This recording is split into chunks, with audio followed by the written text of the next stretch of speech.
Wakil Ketua Umum Partai Gelora, Fahri Hamzah menduga ada pihak yang marah karena Wali Kota Solo Gibran Rakabuming Raka memilih bakal calon Wakil Presiden Bacawa Pres Koalisi Indonesia Maju, Kim. Ia mengatakan pihak tersebut naik pitam karena merasa Gibran merupakan figur yang penting di internalnya.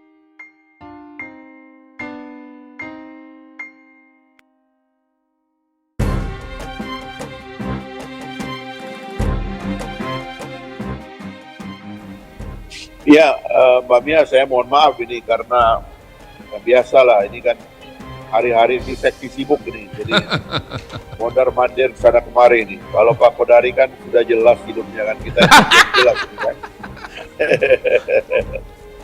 Tapi ya gini lah, semua yang dibahas itu adalah semuanya subjektivitas. Subjektivitas. Ya, karena pada dasarnya bahkan pandangan ekstrim itu mengatakan sebenarnya itu karena konstitusi tidak menyebut batas umur, maka di undang-undang juga tidak boleh menyebut batas umur.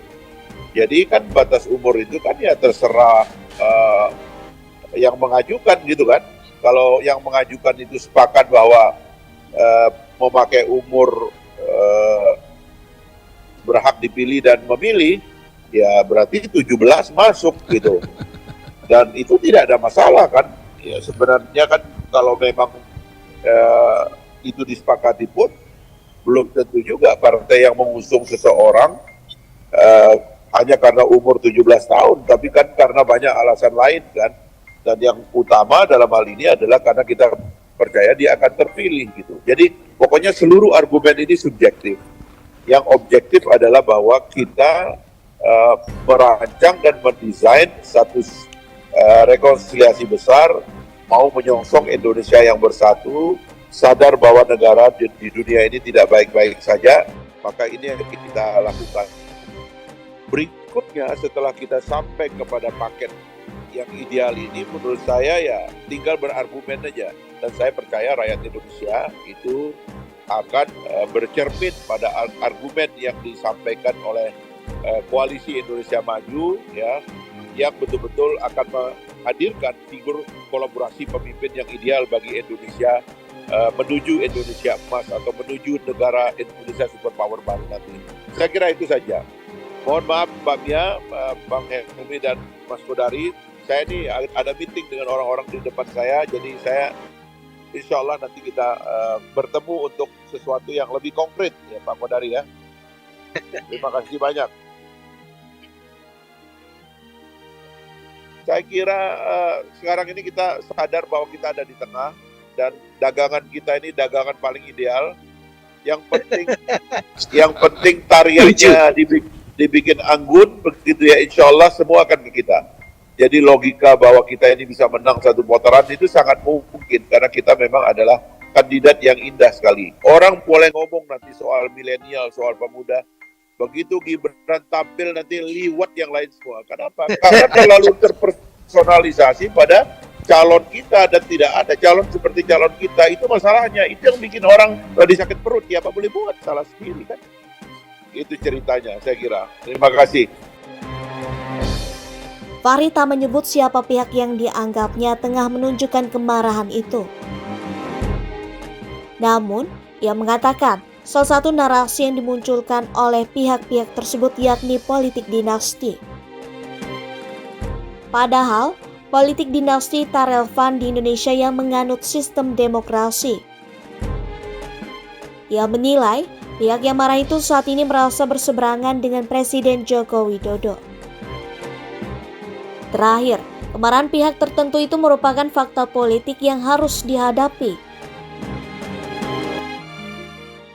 Tapi kemudian di tengah jalan kan muncul gagasan tentang koalisi besar gitu. Seharusnya memang semua partai yang ada di kabinet itu membentuk satu koalisi menghadapi orang lain di luar sana yang melawan kabinet itu, gagasan kabinet dan program kabinet. Tapi kemudian kan hanya 3 ya sekarang ini. Nah Pak Jokowi tentu pengen tahu itu kan dari awal gitu sehingga dia bisa mapping gitu konfigurasi politik ke depan tuh apa yang akan terjadi gitu. Sebenarnya Pak Jokowi mimpinya kan dia ingin dalam kabinet itu cuman satu pasang calon, dan di luar sana ada satu gitu. Sehingga dia membayangkan bahwa waktu itu karena Pak Prabowo maunya jadi presiden, tinggal cari wakil kan dari dalam koalisi pemerintah. Jadi awalnya gini, mau disandingkan antara Prabowo Subianto dengan kader dari PDIP. Ya, kira-kira begitu awal gagasannya. Bukan artinya ada sebuah permasalahan dengan PDIP ya, itu harus clear dulu yang kita. Nggak ada, waktu itu sebenarnya memang keinginan kuatnya, karena juga dulu kan Ibu Mega sama Pak Prabowo pernah ada perjanjian batu tulis. Ya. Dan sekarang ini faktanya adalah partai terbesarnya adalah PDIP. Tetapi di situ kan tidak ada yang sesenior Pak Prabowo kan. Pikiran Pak Prabowo di awal kan Mbak Puan tuh menjadi wakil gitu. Terus kenapa nggak jadi, Bang? Ya itu yang kita nggak tahu. Ya sebenarnya keinginan Pak Prabowo dari awal itu. Beliau bikin gampang aja. Ini kabinet berjalan, Pak Jokowi mimpin kita, ya kan? Kabinet harus kompak sampai di ujung karena kita lalui Covid, kita lalui krisis ekonomi, kita lalui perang dan seterusnya. Ini ada perang lagi di Palestina. Kita udah lalui ini semua. Ya udah kita satu aja kandidatnya melawan yang lain gitu loh, yang betul-betul mau melawan tesis daripada pemerintahan ini. Nah, itu tidak terjadi, akhirnya kan jadi 3 kan. Saya kira itulah yang kemudian di ujung ketika mencari siapa yang kira-kira cocok untuk mewakili Pak Prabowo, ya ketemu lagi kader PDIP yang lain yang lebih muda ya, dan ini yang memang sangat terasosiasi dengan Pak Jokowi. Karena merupakan anak Pak Jokowi sendiri. Ia optimis bakal calon presiden dan bacawa pres Kim, Prabowo Subianto dan Gibran bisa melalui situasi politik saat ini dan memenangkan Pilpres 2024. Nah sekarang ada isu-isu lain sebenarnya. Isu itu semuanya subjektif. Semuanya memang adalah battleground kita untuk berargumen. Ya, yang menurut saya sebagian besar dari argumen yang kita perlukan itu karena kita menghadapi orang marah, kita menghadapi orang kecewa, yang marah di kanan, yang marah di kiri. Kemarahannya macam-macam, namanya juga orang marah menjadi tidak rasional semuanya. Orang marah dia bilang dinasti, mana ada dinasti dalam demokrasi? Orang marah dia bilang MK Mahkamah Keluarga, mana ada Mahkamah Keluarga? Orang itu semua pelakonnya itu banyak ya, yang terlibat itu banyak sekali. Dalam demokrasi, doktrinnya adalah mustahil dalam demokrasi ini satu orang mengontrol semua permainan. Saya sering mengatakan, kemana aja itu partai-partai yang besar yang selama ini mereka bersama presiden itu ada dalam satu kubu. Kok tiba-tiba di ujung seolah-olah berbeda jauh. Menurut saya ini adalah kemarahan, tidak bisa dilogikakan.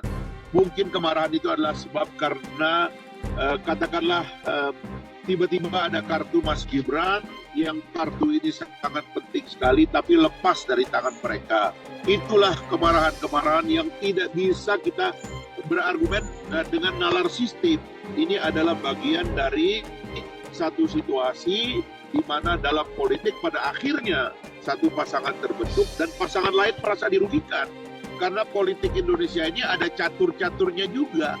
Begitu Mas Gibran muncul sebagai kartu yang signifikan, dahsyat akibatnya banyak orang marah. Ya sudahlah, kita hadapi aja semua ini. Saat ini, sejumlah elit PDIP terus memberikan narasi kritis atas majunya Gibran sebagai bacawa pres Prabowo. Sekretaris Jenderal PDIP, Hasto Kristianto misalnya, mengaku kecewa karena Jokowi dianggap telah meninggalkan PDIP. Ketika melihat liberalisasi politik yang berlangsung secara masif, menciptakan berbagai praktek-praktek liberalisasi, manik politik, bahkan politik dinasti, penggunaan kekuasaan, bahkan hukum pun mencoba untuk ditabrak. Ini dari kesaksian Mas Gunawan Muhammad, dari Pak Hamid Awaludin, dari berbagai banyak tokoh-tokoh. Mereka kemudian bergerak karena mereka disatukan, ada koneksitas rasa sebagaimana Mbak Yeni Wahid tadi sampaikan. Sementara itu, Ketua DPP PDIP Jarod Saiful Hidayat menyatakan Gibran sebenarnya dipersiapkan menjadi calon pemimpin masa depan. tapi terburu-buru untuk mengambil keputusan politik saat ini. Ia menuturkan, langkah politik Gibran diambil dengan cara mengganggu konstitusi. Sebab, keputusan Gibran menjadi pasangan Prabowo diambil setelah MK menyatakan usia Capres dan Cawapres adalah 40 tahun atau pernah menjabat sebagai pejabat publik yang dipilih melalui pemilihan umum pemilu. Saya curhatnya di sini. Saya kecewa sama Mas Gibran bukan apa-apa, dia anak muda. Tapi dia tidak punya kesabaran. Kita ini sebetulnya menggembleng seorang pemimpin itu dari awal. Oke, kita kasih kesempatan sebagai wali kota. Kalau bagus bisa naik ke provinsi. Dia diuji dulu. Provinsi bagus naik lagi ke selanjutnya. Tidak langsung potong kompas karena ada karpet merah, gitu dia misalnya, sehingga semuanya ditabrak. Ini contoh-contoh yang tidak bagus kalau saya untuk anak muda. Mohon maaf, contoh tidak bagus. Anak muda itu pasti punya nilai spirit untuk berjuang, untuk bertarung, untuk berimprovisasi, untuk berkreativitas, untuk bekerja keras.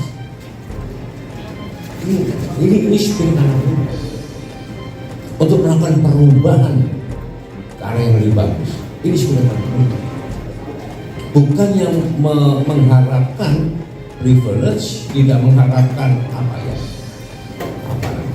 proses, tidak berproses dari bawah.